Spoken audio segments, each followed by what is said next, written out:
Boa tarde, gente. Aqui é a Dina e nós estamos iniciando mais um episódio do Medcast, um podcast voltado para falar sobre saúde e bem-estar.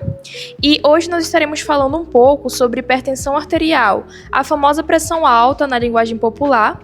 E como convidada de hoje nós temos a doutora Audrey, que já participou com a gente em alguns outros episódios. E se vocês não ouviram os outros episódios, olhem aí no nosso canal e dê uma ouvida, que são temas muito importantes. Então, doutora Audrey, seja bem-vinda e vamos falar um pouco sobre hipertensão arterial. Então, eu agradeço pelo convite para participar aqui com vocês desse podcast, um assunto tão importante como a hipertensão arterial. Lembrando que pelo menos 30% de toda a população brasileira será hipertenso, né? Então, essas informações devem ser levadas assim bem a sério. A gente tem que entender muito bem o assunto para poder, de fato, prevenir as complicações. É verdade, doutora.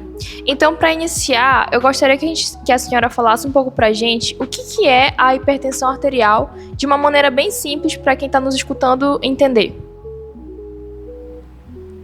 Então, o coração é uma bomba e sempre que ele faz um bombeamento de sangue, esse sangue ele é enviado pelos vasos, no caso as artérias, para todo o corpo. E existe então uma tensão arterial, que faz a distribuição ao longo do tempo, do caminho, o sangue até os pontos mais distantes. Então, quando a gente tem uma dificuldade nessa propagação do fluxo, e geralmente ela está relacionada com uma resistência dos vasos, Então, essa resistência dos vasos é que é traduzida quando a gente faz a medida da pressão arterial. Então, nada mais é do que um aumento da resistência dos vasos. E doutora, como é que eu posso saber se eu tenho pressão arterial? Existe algum sinal ou sintoma que indique isso, ou é mais por exames laboratoriais? Então, a pressão arterial ela é diagnosticada pela medida, pela aferição da pressão, É claro que quando a gente tem alguns sintomas, é mais fácil a gente procurar o médico, Só que a hipertensão, na maioria das vezes, ela não tem tantos sintomas significativos. O que a gente vê com mais frequência é uma queixa de dor de cabeça, principalmente na região mais posterior da cabeça, mais na nuca. Alguns pacientes podem queixar um pouco de tontura ou enjoo, ou até vômitos, mas o problema é que a grande maioria não tem sintoma nenhum. Então, no geral, o que a gente recomenda é que as pessoas procurem verificar a sua pressão arterial pelo menos uma vez por ano. Lembrar também que, embora seja mais raro, mas a gente pode também ter hipertensão na criança, Não só adultos e idosos. Então, também o pediatra, consulta com o pediatra é importante, Porque também é uma triagem que é feita diretamente pelo médico que faz assistência da criança. E assim, eu vejo muitas pessoas que têm a pressão alta, elas ficarem com medo, por ser, assim, um certo medo de ser muito perigoso ter a pressão alta. Então, assim, como é que ela afeta os outros órgãos e quais são os órgãos que são mais afetados pela pressão alta a longo prazo? Então, como eu falei, na pressão alta, a hipertensão, ela cursa com uma alteração do leito vascular, da parede do vaso. Então, essas alterações são principalmente da parte de espessamento do vaso e inflamação da parede do vaso, facilita a ocorrência do depósito de gordura na parede do vaso, formando as placas, que a gente chama de placas de ateroma. São basicamente depósitos de gordura que atrapalham o fluxo sanguíneo.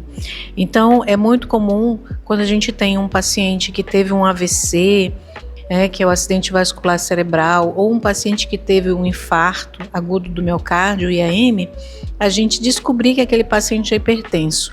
E muitas vezes ele nunca fez um diagnóstico prévio, nunca fez um tratamento.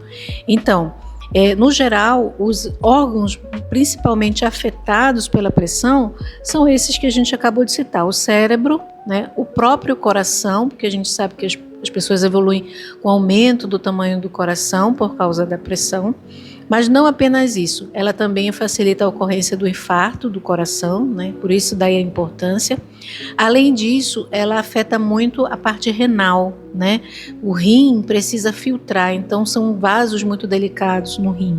Então, a pressão arterial elevada, ela afeta a função renal até o momento em que o paciente fica precisando da diálise, né? Fazer a troca, né? A filtração em máquina, que é uma coisa que atrapalha muito a qualidade de vida do paciente, e também pode afetar a visão, afeta a retina, né, que é a parte assim, mais delicada do olho. E assim, doutora, quais fatores contribuem para a elevação da pressão arterial? Existem coisas que a gente faz que possam contribuir para essa elevação? E também gostaria que a senhora falasse um pouco sobre fatores de risco. Então, primeiramente lembrar que nós não temos um número fixo de pressão. A pressão varia com o horário, né? Se, por exemplo, durante o dia, quando a gente está agitado no trabalho, geralmente ela é um valor um pouco mais elevado do que quando a gente está à noite, descansado, relaxado, dormindo, né? Então, existe naturalmente uma variação nas medidas. Além disso, existem algumas situações em que a pressão naturalmente eleva. Por exemplo, quando a gente faz um exercício físico, todo o exercício faz com que o coração acelere, porque precisa bombear mais. E aí a pressão sobe, mas é uma elevação fisiológica que a gente chama, né? Então, essa é uma situação. A outra situação é toda vez que a gente está em uma situação de estresse, né? Que o estresse, por exemplo, uma preocupação, uma boa notícia às vezes também faz com que o nosso coração também acelere, né? E isso influencia. Às vezes, sim, a pressão está elevada quando a gente está ansioso, está aborrecido, né? Isso é natural. Na medida em que a gente se acalma, ela tende a normalizar também. Agora, existem alguns fatores de risco, né? Alguns hábitos, principalmente, que aumentam a pressão. Por exemplo, o hábito de fumar, né? Tabagismo, a bebida alcoólica, então o etilismo também é um hábito que eleva a pressão. Além disso, comer comida, principalmente comida salgada, pode elevar a pressão, e algumas outras doenças como o diabetes, né? O colesterol, o triglicerídeo elevado, são situações que contribuem para essa elevação da pressão e também para a formação das placas de gordura nos vasos, aterosclerose. Então, assim, falando um pouco sobre esses fatores, quais recomendações a senhora daria sobre hábitos de vida que poderiam, a longo prazo, prevenir essa elevação da pressão arterial? Então, acho que a primeira orientação seria com relação à alimentação, porque a alimentação, ela dita muito a nossa saúde. Então, evitar de estar comendo muita comida salgada, processada, né? Então, às vezes a gente tem muito aquele hábito de estar com fome e aí come uma bolacha salgada, né? Uma batatinha frita no sinal. São coisas assim que viram, na verdade, uma sobrecarga de sal, né? Que pode influenciar. Existe um tipo de dieta que a gente chama que é uma dieta que evita a pressão. Não é que ela evita a pressão, ela ajuda a controlar a pressão. Então é uma dieta em que a gente dá preferência por carnes mais brancas, como peixe, como frango, com mais a feitura da alimentação, né? Mais assado, cozido, evitar comidas fritas, né? Usar sempre alimentos acompanhados com verduras, com legumes, né, com frutas, pode ser frutas da estação. E, além disso, também usar cereais, então, às vezes, massas integrais, ou você enriquecer a comida com aveia, granola, né, fibras em geral. E também acrescentar castanhas, né? Por exemplo, a nossa castanha do Pará, ela ajuda na dieta com redução de pressão arterial.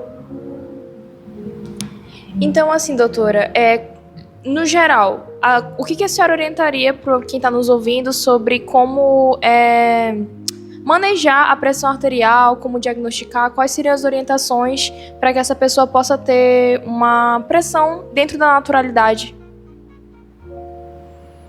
Então, é claro que o médico que vai fazer uma avaliação primeiro dos níveis de pressão, né? A pessoa pode ter desde uma hipertensão leve, que a gente chama de estágio 1, até uma pressão mais elevada, que seria estágio 3.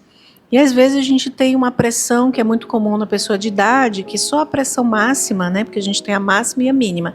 A pressão máxima é elevada, né?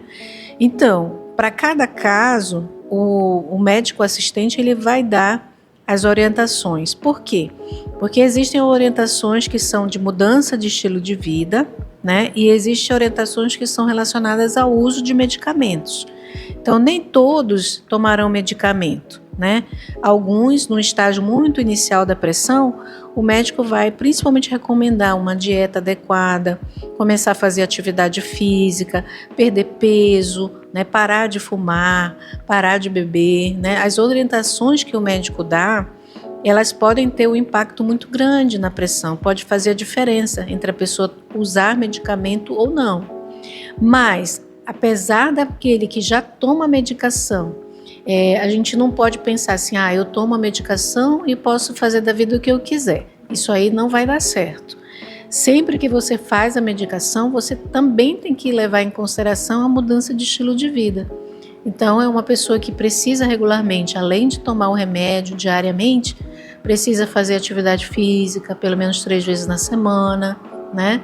Precisa parar mesmo com o cigarro ou bebida alcoólica. É uma pessoa que tem que sempre buscar a saúde no seu dia a dia. Isso com certeza vai impactar no controle da pressão e na prevenção dessas complicações graves que a gente citou, né? Do infarto, do AVC, da insuficiência renal, etc. Então, realmente, existe um grande impacto em relação à mudança dos hábitos de vida, né? Nós vimos não só dentro da pressão arterial, mas também em todas as outras doenças que nós citamos aqui no podcast, como os hábitos de vida, eles acabam influenciando na evolução para essas doenças. Então, a nossa recomendação realmente é para que vocês tenham essas mudanças, sigam essas orientações que foram dadas, tanto aqui quanto nos outros episódios, para que a longo prazo todos possam ter uma boa vida e uma vida com saúde até os seus 80, 90, 100 anos. E esse foi o nosso episódio. A senhora gostaria de falar alguma coisa para finalizar? Então, eu gostaria de deixar bem registrado aqui para os nossos ouvintes que a hipertensão arterial ela é uma doença tratável, que todas as complicações decorrentes da hipertensão arterial elas podem ser sim prevenidas e evitadas, desde que ela seja conduzida adequadamente. Há uma parte sim pelo médico assistente e a outra parte pelo próprio paciente, de assumir que ele precisa realmente seguir as orientações, tomar sua medicação.